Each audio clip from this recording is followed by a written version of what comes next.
Hello, everyone. My guest today is Brett Bernstein. He's a two-time founder, sold his first company at age 24, and then worked at Box through their IPO and started his latest company, Gatsby, in 2017. He's been through a ton of entrepreneurial ups and downs, from founder fears to selling a business that helps 50,000 students eat healthier every year. Again, now focusing on Gatsby, which helps identify and engage your most influential customers. Brett, you ready to take us to the top?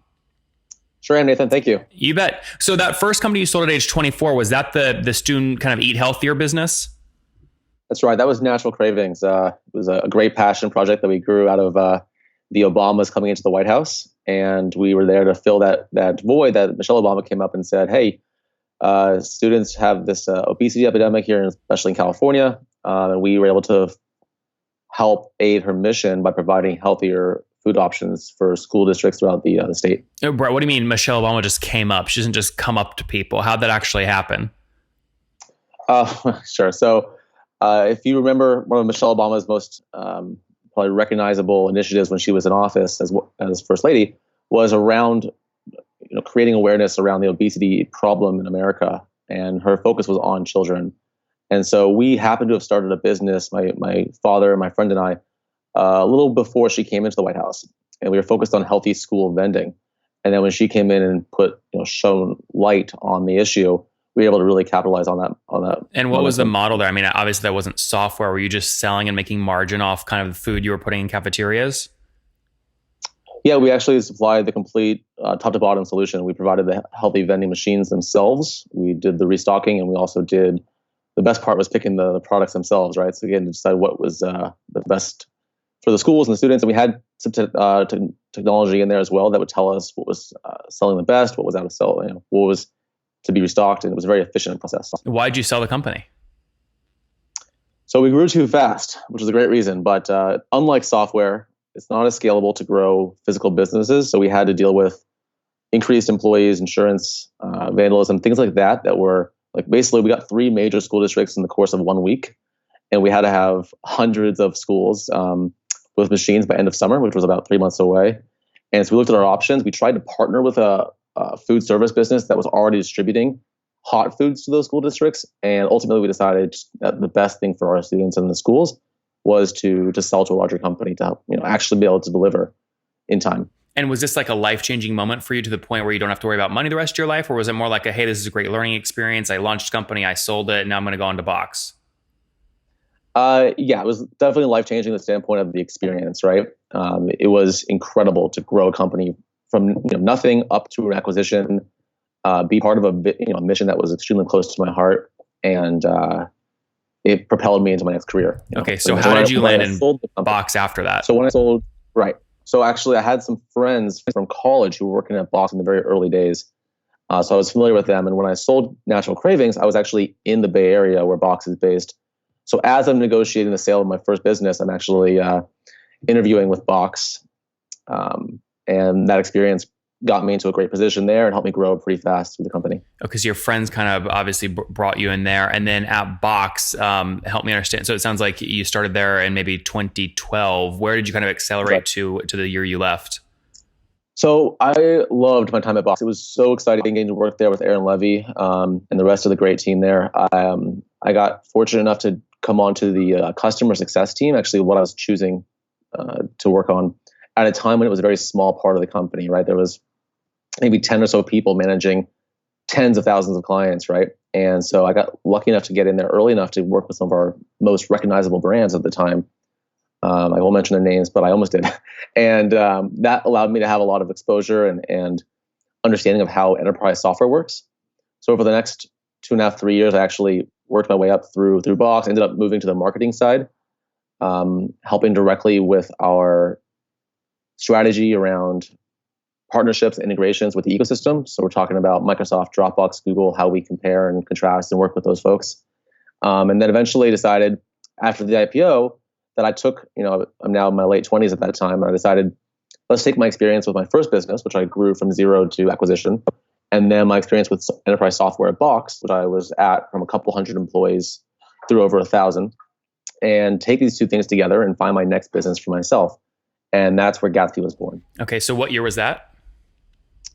The idea for Gatsby started in 2015, the tail end of it, so almost 2016. First line of code was 2016 as well?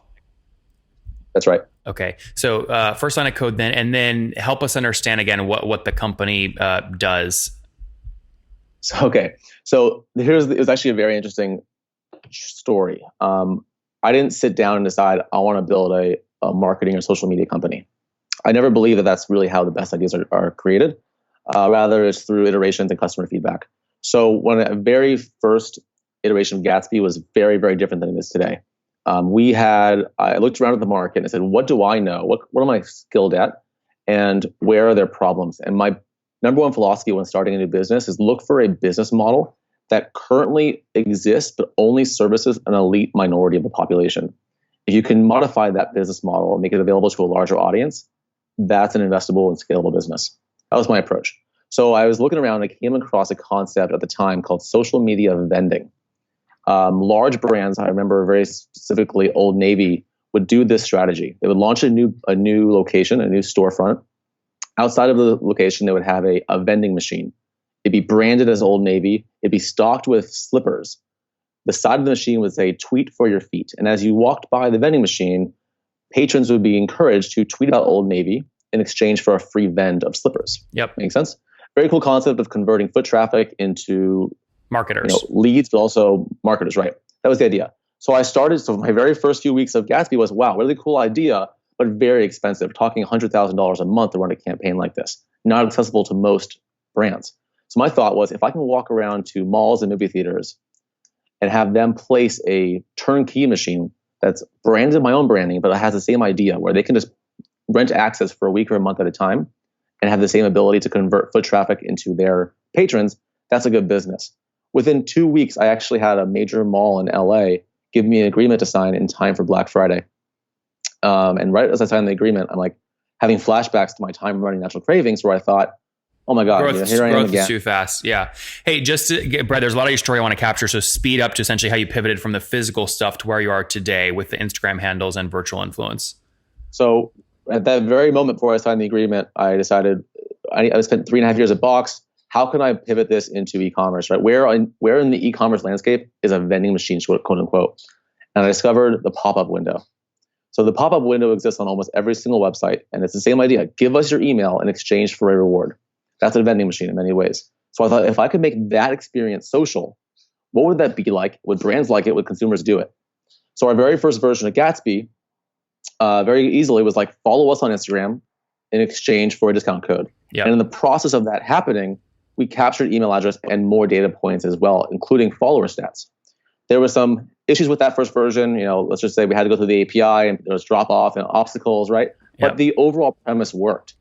We put our heads together, came up with a better version which exists today. And luckily, timing, just like the time with the Obamas and my first business, we had the luxury of Fire Festival help us out tremendously here as well. So about 2 years ago, right when we were about to launch our product, the new version, the Fire Festival takes place. Are you familiar with the Fire Festival? Yeah. I think our audience is as well. So, Brett, fast forward. Okay, we're taking a lot of time here on the story. I want to fast forward to exactly where you are today. So you use the Fire Festival. I assume the Instagram folks, obviously, you have maybe helped them with the orange plates on Instagram. But how are people using it today? Right.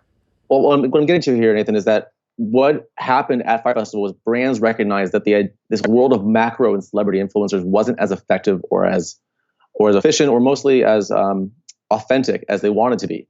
So there was a big exodus towards these micro influencers. And one of the value adds of Gatsby was we found follower counts of customers, audience sizes of customers. So brands started using Gatsby to discover which of their existing customers happened to also be micro influencers. Yep. So that's what you're doing today. We built out more and more ways to integrate Gatsby so that we have more data capture points, more automation based upon that metric. And what's the revenue model today? Is this pure play SaaS or is it GMV based or what? Based on volume. So basically it's a SaaS play. Brands will install us, pay us a monthly or annual fee based upon predicted amount of volume they'll be using as far as the amount of enrichments and data captures they plan to have. Okay. And are we talking kind of on average customers paying $100 a month or like 10,000 a month? Yeah. Our smallest and base plan is $100 a month, but we have clients that are doing, they have agencies that have 500 to 1,000 clients that we have much larger enterprise deals with them. Yeah. So, that's why, again, I'm sure you have tons of cohorts. We don't have time to talk about all of them. I mean, what would you say though is a fair sweet spot, a fair average for you? A few thousand a month is pretty average. Okay. And so for someone that maybe signs up for $5,000 a month, give me a sense of how many micro influencers they're potentially targeting with that, how many enrichments per year you're processing at that price point, et cetera. Yeah. So, I mean, you can see our pricing online. Our list price starts at 25 cents per capture, right? And we have enterprise pricing. But the idea is that no matter how much traffic you have, there's a good chance that you could probably be capturing, based on where you add Gatsby, between 1 to 10% of your site visitors' Instagram handles. And of that amount, right, about 20% of those are micro influencers, right? People that have between 1 to 10,000 followers. So if you capture 100 handles, whether it be in your point of sale, in your brick and mortar, your pop-up widget, your checkout page, anywhere you want, about 20% of people that you capture that are buying your goods probably have between 1,000 to 10,000 followers. So you can extrapolate that up based on your traffic volume to see how many people you have. But it's a lot of people that are buying your stuff that could be great marketers for you. So how many of these brands have signed up to use the platform kind of actively today? I don't want to get exact numbers right now, but we have hundreds and hundreds of people are signing up all the time on Shopify's platform. We have HubSpot. We have integrations with SendLane. So people can find us in different places and they're signing up. And there's a no free, it's a free version to sign up. So it's pretty easy to get started. I'm trying to get a sense of, I mean, free is easy. Anyone can sign up a free user, but activation is what's actually really difficult. And then understanding where to put up the paywall relative to the activation is another barrier you obviously have to get over, which you've done many times at Box and Natural Craving. So my question is actually, so to convert folks from free to paid, right? What do you need to get them to do during the free trial to drastically increase the likelihood when they hit that paywall, they convert? Yeah. The number one metric we look at is mostly just site volume, right? If they are going to go live with us and they have at least 20,000 people a month on their website, they're going to see enough volume to make it clear that there's people that they should be working with that we're identifying for them. Okay, interesting. If they have less than that, it's typically not worth our sales efforts to go after them. Yeah. The $5,000 a month first year ACV, whatever, they're not going to pay it, so it's not worth going after. Have you decided to do all this bootstrapped, or have you raised capital? Bootstrapped. We have very, very little money from friends and family. And what's very little, like $50,000 or $100,000? In that range, yeah. Okay. Did you spend? I always like to ask what folks like you, especially second, third time founders, spend before they get in terms of MVP before their first dollar of revenue.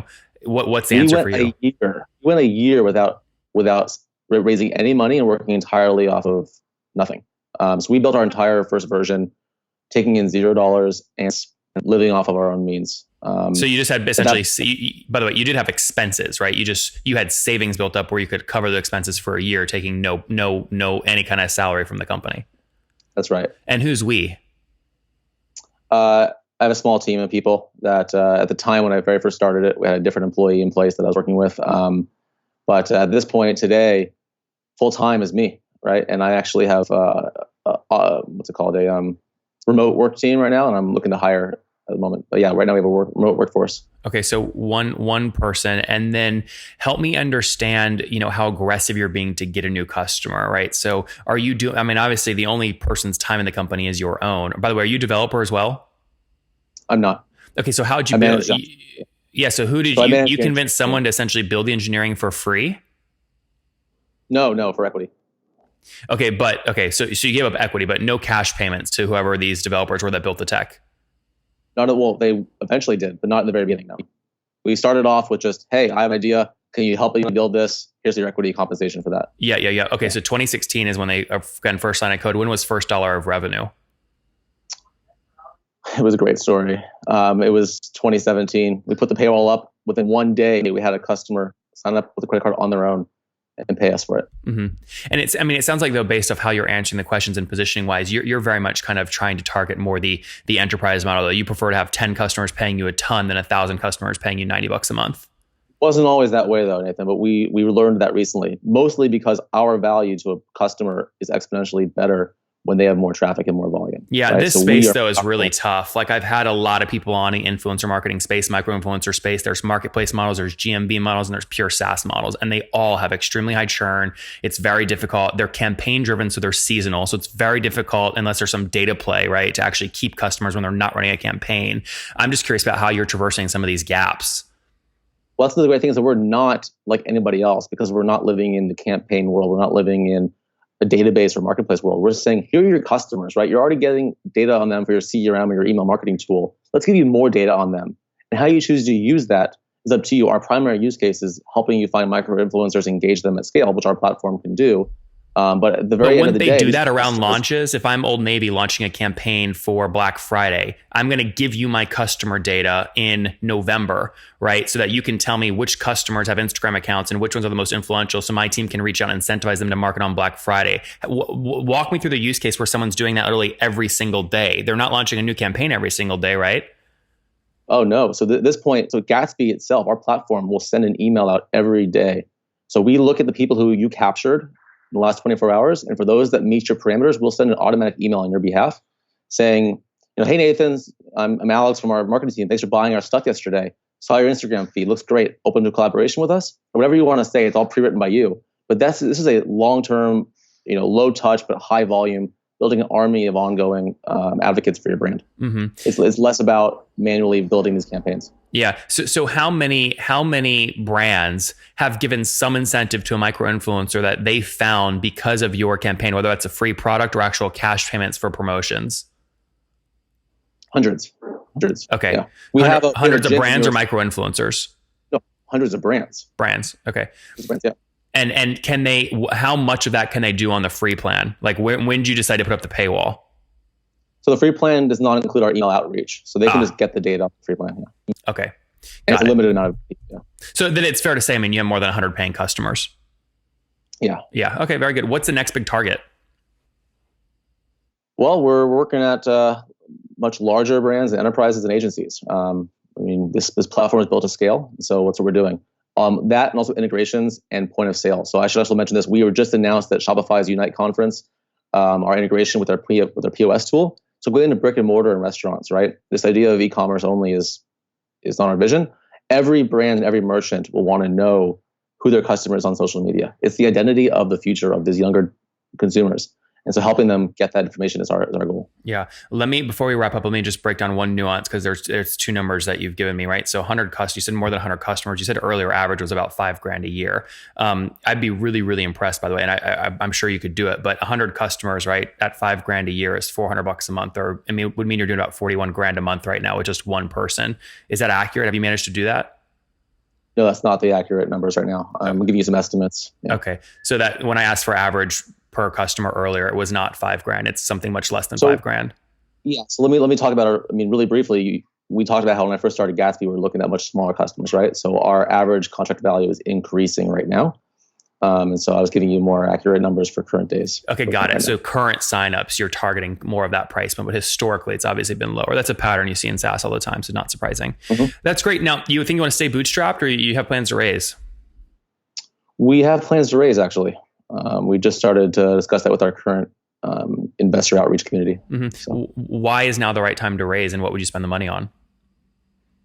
The team, right? So I've taken this company very far on my own, more or less, right? Which is some contract help. And now we've proven that this model exists, and we're ready to scale our platform and our team. But how do you saw Box. Right? One of the hits on Box was, my gosh, you guys worked your tails off, but Aaron earned like 0.000, not actually, but like less than 5% of that company when you IPO, right? So the importance of managing how much you raise versus valuation versus dilution. So what's like the right amount for you to raise where it's exactly what you need, but not too much? Are we talking, you think like $1 million, $5 million, less? Yeah, this will be a seed round, right? So we're looking at raising somewhere in the $1 to $2 million range. Let us hire, an in-house engineering person to run our sprints and our roadmap and our engineering outsource team. Let us hire somebody to help with customer success as well and build out that team. That's what's important to me. And so having that work. Very good. All right, let's wrap up here with the famous 5. Number 1, what's your favorite business book? Let me get back to you in a second. Okay, number 2. That's okay. Number 2, name a CEO you're following or studying. Aaron Levy, I follow him very closely. I think very highly of him. Number 3, what's your favorite online tool for building your company? Right now, CapTable.io is extremely helpful. Yep. Number 4, how many hours of sleep are you getting every night? It used to be closer to like 4 to 5, and right now I'm actually focusing on making sure I get 7. That's good. And how old are you? 31. 31. And what situation? Married, single, kids? Single, no kiddos. And last question, what do you wish your 20-year-old self knew? Ooh. It's not about staying busy. It's about being more effective. Guys, be more effective, not always about staying busy. Gatsby.ai, again, helping brands understand which of their customers have the most influence so they can go naturally incentivize them. They've got, call it, north of 100 customers at this point. Again, pricing on the page today is somewhere anywhere between $99 a month minimum up to $5,000 kind of average starting points per year for these folks as he looks to scale. Pretty impressive. They've done basically this with just raising a friends and family round, call it 50 grand. Team size, just him today, looking at raising, call it $1 to $2 million to help scale the company now moving forward. Brett, thank you for taking us to the top. Thank you.